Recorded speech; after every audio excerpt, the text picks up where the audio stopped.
Hello everyone and welcome to another episode of Free Mike. My name is Octavian and I will be your host, shoutcaster, and commentator extraordinaire today. Whew, that was fun to say fast. Anyways, hello, welcome back. My name is Octavian.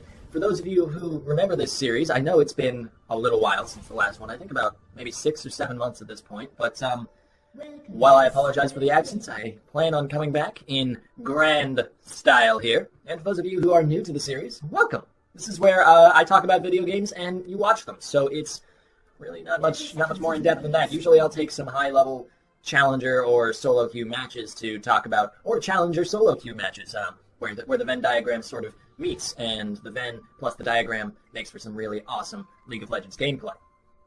Speaking of which, I'm hoping that's what we'll be getting today, because while All-Stars was going on, we, of course, over here in North America, had some absolutely wonderful players guesting, because, of course, they had to play on the All-Stars stage, and some of those players are here in the game with us today.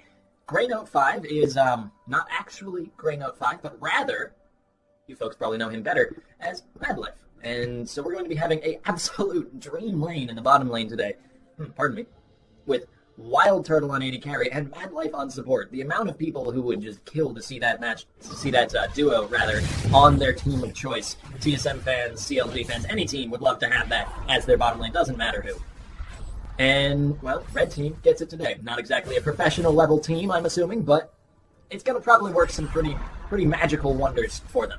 Speaking of magical wonders, we also have Faker taking up residence in his lane of choice, playing on his NA Smurf. I have a candy. These accounts were given to them by Riot Games while they were guesting over here in America so that they could practice in solo queue. There's debates on whether or not the efficacy of practice in North American solo queue matches up to that of practice in Korean solo queue, but it's practice either way, as we have some shots traded back and forth here between Epic Shots, no relation to the channel you're currently watching, by the way, and Faker on LeBlanc. And it's actually a matchup that I wanted to talk about here. Actually, we have a gank here from Lee Sin, but taking charge of the situation. Faker's going to be taking first blood as well, as Central Time comes in a little bit too late with the safeguard to save Morgana's life. That was just faster than I could even cast it. And you know, I can talk pretty quickly sometimes, especially about League of Legends. It has been a little bit since I've cast it, so please do forgive me if I drop a play-by-play here or there, or misuse the name of one of the new items, as I'm still getting used to the preseason patch, as I believe a lot of players, casters, and everyone having to do with the League of Legends scene is. There's been so many drastic changes, as there always is in the preseason. It's sort of Riot's sandbox mode, which, but I would love to have one of those. Riot. There's the double stun from Cobra Cat, who's going to be following up that with a flash away, but 2001 chase him down with a flash of his own, and that'll be another kill going over to Red Team, this time the Rek'Sai. WildTurtle now caught way out of position. I'm not sure what he was doing that far forward, but he is paying for it dearly. There's no way to ambush your way out of a Lee Sin's area of vision. Ironically, for the champion design, one of the best at gaining vision on stealth enemies. I'm assuming he just kind of hears them sneaking up. Twitch isn't very quiet when he sneaks up to enemies, to be fair. He always giggles about it or shouts at you when he comes out of invisibility. One of the first champions that Riot really put a lot of effort into the visual and audio aspect of the rework. They've been doing that ever since, with, I guess, the most recent addition is Poppy and other champions who have had those sort of touch-ups and makeovers. They put a lot more thought, effort, and, I suppose, money and time into building these new champions from the ground up, and old champions as well. But there is a 2v1 going on in the bottom lane, and as most 2v1s end up, the 2 comes out on top. WildTurtle picking up a kill to make up for his snafu earlier on in the lane, as him and Madlife are now going to try and push those minions out as hard as possible and capitalize on that potential advantage. One thing I did want to talk about, though, and I think I was going to start in on this track when First Blood rolled around a few minutes ago, is the matchup in the mid lane. Not particularly the player matchup, as I don't believe Faker has actually faced off against this particular denizen of North American solo queue, but rather the champion matchup, because there is some history there, especially for Faker. There's some nice damage on the Epic Shots, I suppose. Faker running a little bit low on mana, though, as we pop up to the top lane once again with Covert Cabbage. With that counter-strike's going to be stunning up. 2001 leap strikes away. Lots of strikes for this Jack. There's the flash in from Toontown. Lands the slow from Equilibrium Strike. I'm going to try and maybe dive into this turret. No, not with Lee Sin coming around the corner. And Jack's a bit too far away for them to actually make anything further happen. There is the Son of Wave Resonating Strike. 2001 going to burrow his way to safety, though. And it's just going to end up with a bloodless trading of blows on both sides. Faker gets bound up a bit, and maybe I could finally get off that thought that I had stored up for this mid lane. Ooh, another binding onto Faker. He's taking some pretty heavy chunks of damage here. He's going to have to back up if he doesn't want to go down. Oh, never mind. He's not backing off at all. There's the double distortion, and he's going to be distorting back once again. Epic Shots lives through the ignite with dangerous game.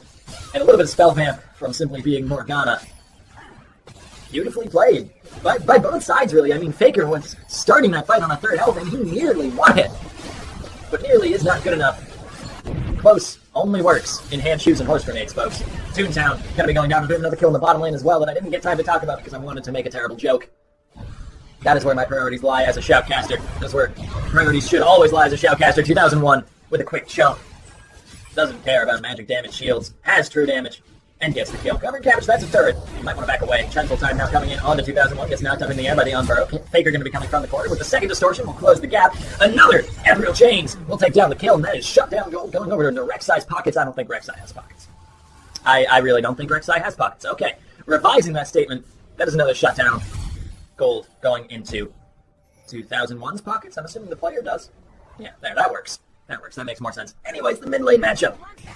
MSI, for those of you who watched that tournament, had a, well, identical matchup in terms of champions between Faker and I believe it was Pawn, who played Morgana in the mid lane. Now, up until MSI, up until this match against EDG, Faker had a 100% win rate with LeBlanc in competitive, which is impressive for anyone on any champion. But that right there, that interaction, where Epic Shots managed to land that guaranteed binding as LeBlanc dove in, because Distortion always sends you flying in a straight line towards the enemy if you use it on an enemy, Morgana can very easily counter that by landing a binding. Not to mention the spell shield is just straight up useful against someone who wants to burst you down. So the matchup is really, really strong. That's kind of what allowed EDG to get ahead there. Angika, I think that's how you pronounce that, is going to go down with a failed warding trip into the enemy jungle. Oh, that's not even the enemy jungle, that's his own jungle. What am I talking about? Well, that goes to show you how much control Red Team's starting to take over the map. Here the binding misses and Faker's going to see his opportunity and take it. There's no room for mistakes when laning against this guy. Lands a Sonic Wave onto the wrong one, chooses not to take the Resonating Strike in. I have a candy, he's going to be flashing forward. There is another Sigil. Doesn't quite have the damage under the turret, though. Faker overestimating, perhaps, the amount of damage that Sigil pop would have done. Without ult or another Distortion available, it's not going to be able to take down this Lee Sin, and that's a little bit of a wasted flash there, to be perfectly honest, because Central Time's still going to be able to just sit around and farm here. Oh, there's another chain and Sigil. I have a candy, going to be getting the kill, actually, and gets executed by the turret. Good lord, Faker is going mad in this mid lane at this point. 3, 2, and 1, and one of those deaths doesn't really count that much, you know? Because there wasn't even any champions nearby to take advantage of the XP that he just gave off when he died. It's kind of weird how things just, like, give off experience when they die. Even if you aren't involved with the kill at all, you still get the XP. You still learn from the death of everything around you in this game. That's just how people learn in League of Legends. I suppose in, like, Runeterra, all scholars must inherently just be murderers, going around killing things to learn of them. That's a really morbid thought, and we're going to go on to this fight in the top lane, where Covert Cabbage is going with the stun on the Toontown, but 2001 is around the corner, as he very often is up here in top lane. I don't know if the ulti's going to be enough. It will be. 2001's on a rampage. Or it won't be, rather. 2001 is on a rampage. Epic Shots looking for a roam to the bottom side. I can't really blame the guy. Mid lane not been going too great for him. Does land a beautiful binding on a WildTurtle. That is how you play Morgana 101 right there. Roams are amazing because she can push out the mid lane with that really, really powerful wave clear that the Black Soil gives you. Looks like Faker was able to push back decently well, understanding what he has to do here to try and even up that successful roam. It's just get as much damage under the turret as possible, and more importantly, get as many minions killed under that turret as possible. Nice hook on the Madlife, but it's not really going to result in much, as the Flay is necessary, as well as a heal, to keep 2001 away.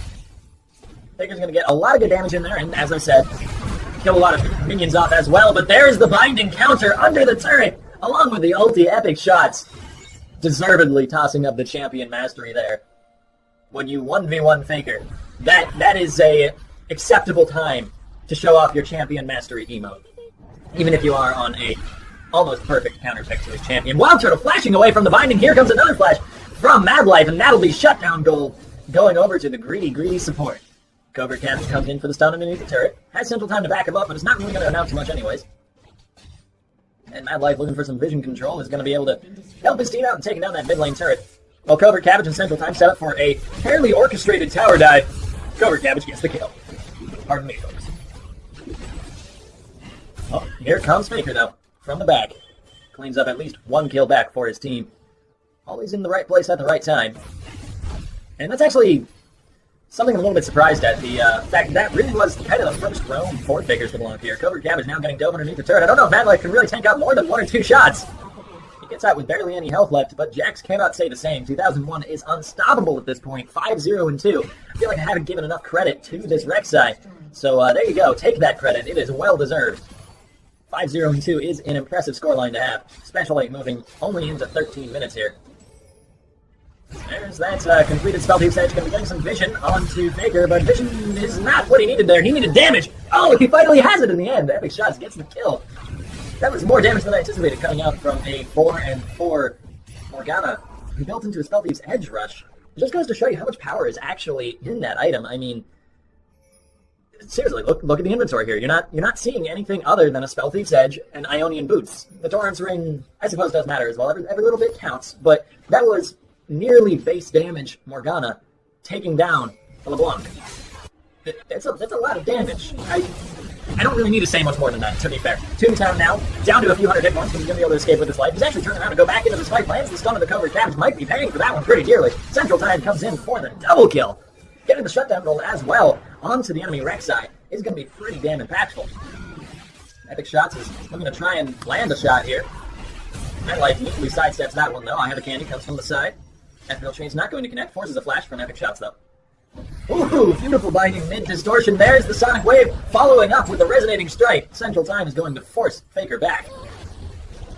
Whirling Death doesn't quite connect. It's just going to be whirling, I suppose, at this point. No death. It might actually connect. I think it just, yeah, it hit Rek'Sai on the way back. It did a thing. Good job, Draven. You did about 50 damage, it looks like. Well played. Not the intention, I'm imagining. Epic Shots. Flying away to safety on the Dark Passage, but way too low to stick around. I imagine it's going to be basing quite soon. So swift distortion forward from Faker would be enough to finish off that kill.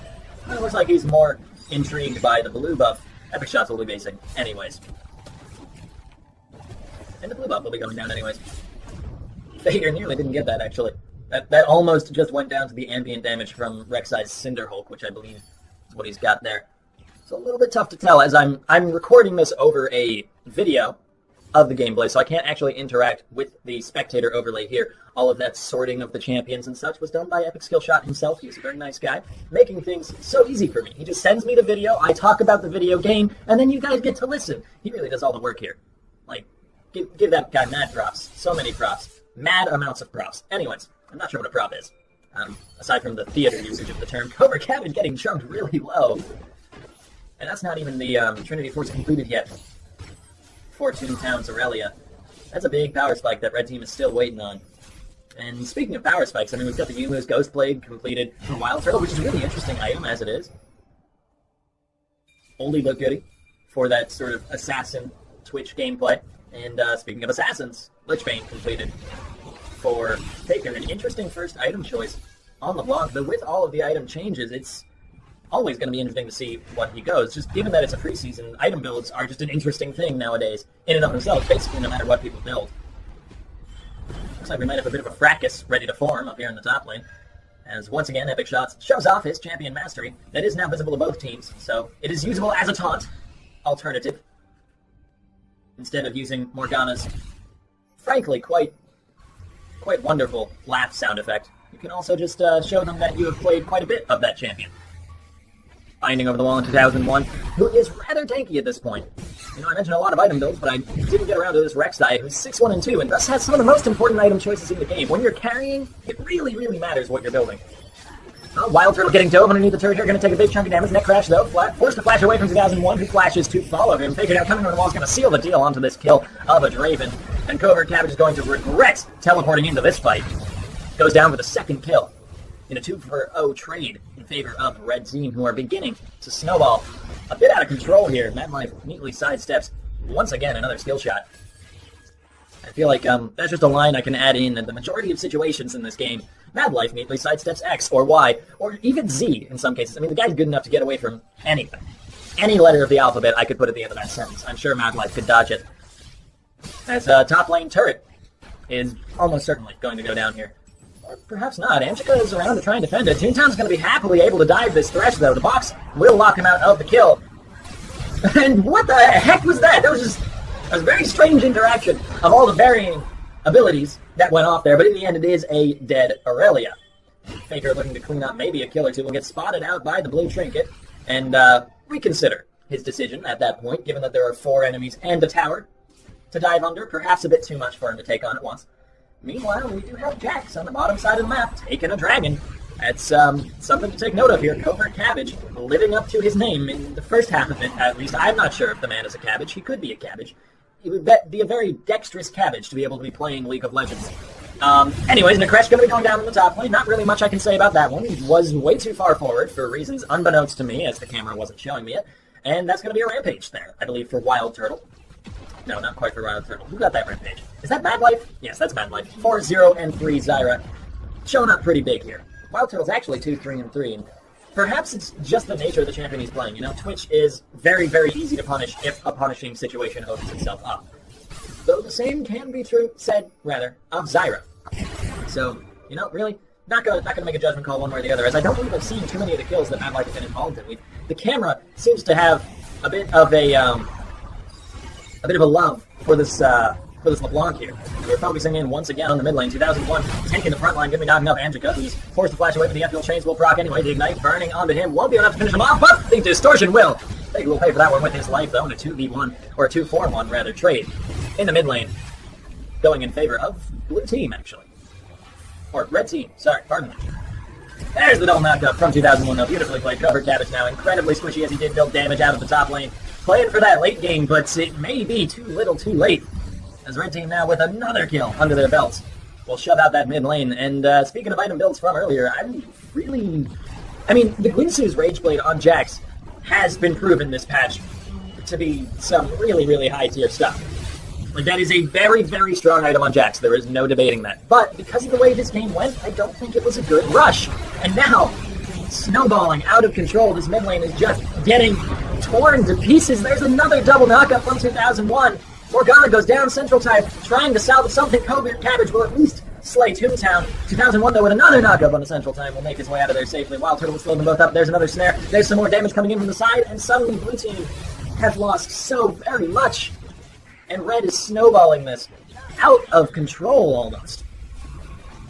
That was a series of mistakes, one after another, a series of unfortunate events, if you will, that resulted ultimately in one very unfortunate event, the inhibitor turret going down. Thankfully, no inhibitor yet. That is the far more impactful one of those two. But the inhibitor turret is pretty cool beans. I would be happy with those beans, regardless of how they're cooked. Meanwhile, Faker going to be taking down a smaller objective of his own here in the bottom lane, and just lengthening that gold lead. 33 to 42k is a pretty sizable difference. Covert Cabbage with the Guinsoo's is going to at least take down that top lane turret, but he's going to be dying once again for his effort, and the 2-6 Jax is really just not impressing me at this point. I don't know of a kinder way to phrase that. I don't think building more damage is the right choice here. He's got a Bilgewater on top of the Guinsoo's. He's playing for the late game, but I don't see this game reaching anywhere near that late, as we have a 1v1 by the mid laners on the wrong portion of the map, but the 1v1 still ends up in a draw. Which is really neat, actually, if you think about it. Because Faker has been playing as well as Faker can be usually expected to play here. Perhaps a little bit under par, but it is a solo queue game, not a tournament match, so that's expected. But simply by virtue of how well Epic Shots picked his champion here, very, very high skill floor there, having to click on the right champion during the game, but simply by virtue of picking the correct champion to counter LeBlanc, he's holding even here. But in this teamfight, I don't think Blue is going to be holding even for very much longer. 2-for-1 trade now with Madlife, Godlike, and Central Tide trying, most likely futilely? That's not a word. Most likely in a futile manner to escape. But he does actually manage it, as Red Team thinks it's simply not worth the effort to chase down the Blind Monk, who comes in from the side to taunt them a little bit longer, but perhaps he should not have done so. Forced to use Dragon's Rage to kick away 2001. His blue team is attempting to hold the secondary turret out here with just a few members, and Faker is going to make them pay for this perhaps unwise decision. Instant shutdown onto Central Time there.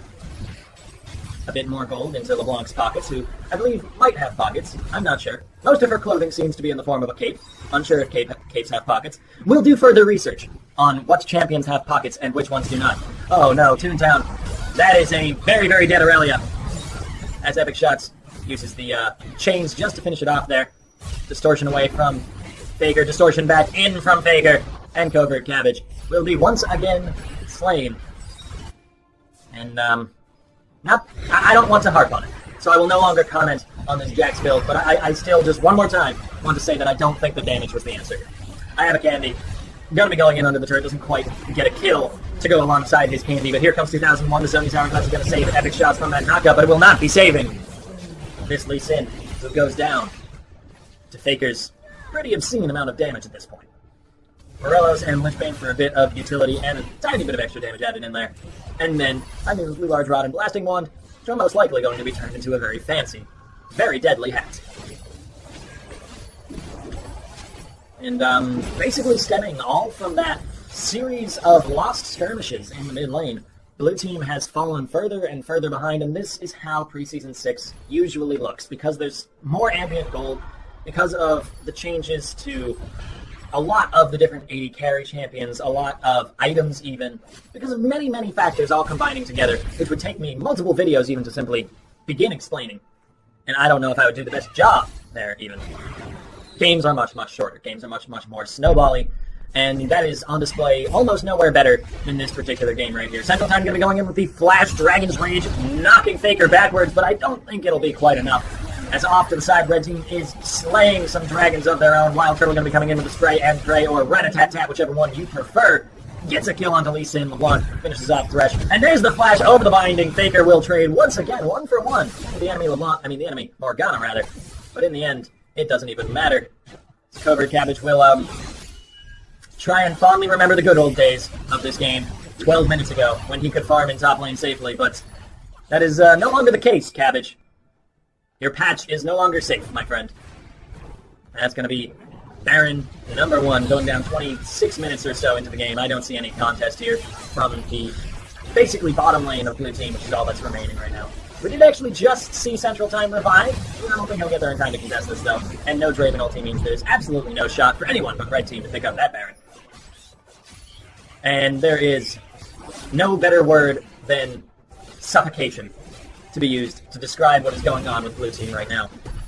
It started out slow, as asphyxiation does, but it is steadily becoming more and more deadly, and Blue Team is steadily becoming more and more locked out of this game. That was another really morbid comparison right there. I'm not sure why I'm so morbid today, folks, but I apologize. WildTurtle neatly sidestepping that coconut. Avoids the enemy team gaining vision of him there, though with the pink board in the bush they already had it. Oh, good lord! There's that damage from Epic Shots. The Zonias might be able to save him from this Ignite, but Greynote will pick up the kill, or rather Madlife. And that is a legendary Zyra support. I would just like to give props there, where props are due. Madlife not having died once in this game. On Zyra, that's a bit of an accomplishment, especially against a team with a good amount of mobility and damage. But at this point, they have been reduced to nothing but smithereens, which is an awesome word that I should use more.